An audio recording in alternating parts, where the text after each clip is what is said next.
I'm going to talk about rapid and efficient understanding of written material. This might be of interest as midterms loom ahead. We all face a tremendous overflow of things that we may or may not choose to read. As a biologist with a passion for the humanities, I read a great variety of material from that in which I've been trained, which is ornithology and resource management, and that in which I have not, such as constitutions, legislation, history, news, and even some fiction. Intuitively and through experience, we know that there's a trade off between speed of reading and between comprehension or retention. To start, I'll provide some academic skepticism of speed reading. With that in mind, I'll describe what reading efficiently is and what it is not. Finally, I'll discuss techniques helpful for people facing a mountain of written material in their daily lives.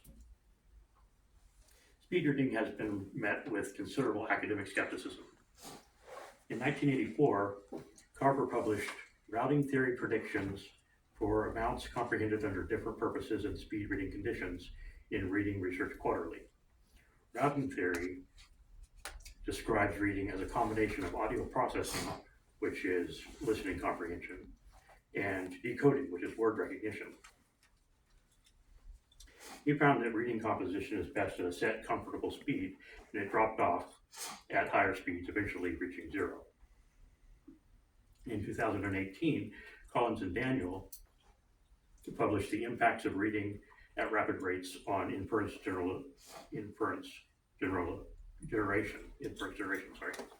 in the Journal of Research and Reading. To infer, according to Oxford English Dictionary, is to deduce or conclude from facts or reasoning. They found that when they compared inference in normal readers, speed reading trained readers, and people who are trained to skim at a set rate of 550 words per minute, they concluded that skimmers and speed readers were not making inferences correctly. So we see now that the simple approach to physically speeding up reading is not necessarily always helpful. However, we have much to gain by organizing our approach to reading, measuring and testing efficiency, and pushing for better results. And there is still some room to speed up reading. In 2006, Wainwright published the third edition of How to Read Faster and Recall More, Learn the Art of Speed Reading with Maximum Recall. He starts with exercises. We time ourselves and read pieces as quickly as we can, and then we test recall with questions that he provides. He suggests that we'll start at likely 150 to 250 words per minute at first, and we'll have about 50 to 60% of the answers correct to measure our recall. Then, rather than unloading fancy techniques, he provides more material and encourages us to try harder. He encourages us to set specific goals for improvement. I learned something striking about my brain that probably applies to a lot of other people. There's a huge difference between improving simply through practice and improving through measured, tested practice. I started at 250 words per minute and 50% recall. As I continued to test myself against new material, my reading speed didn't really increase much, but my recall went up to 60, then 70, then 80, then to 90%. My brain's awareness of being tested for recall flipped a crucial switch.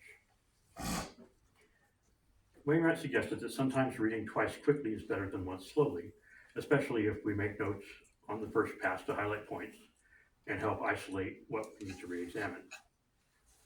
He suggested that pushing ourselves for greater speed increases our concentration, and that it is better to backtrack after reading the whole piece rather than at the end of short passages. We can prevent backtracking by sliding a piece of paper down over what we read.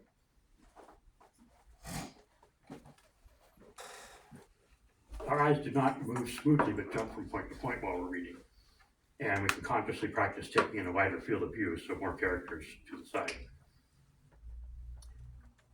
Wainwright noted that skimming and locating have important functions. Locating meaning vertical or zigzag scanning. 1, to gain an overview of and see the organization of the material. 2, to find specific information. 3, to assess difficulty. And 4, to locate keywords, phrases, headings, words in bold or italic, and proper nouns, all of which help to prepare ourselves for understanding the material more efficiently. And all of which helps to 5, select material of relevance and decide if and how we're going to read it.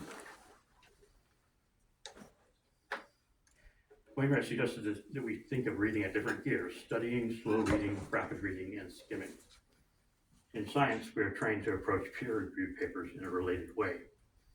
Scientific papers are organized in a specific fashion regardless of their field: abstract, introduction, methods, results, discussion, conclusion, and literature cited.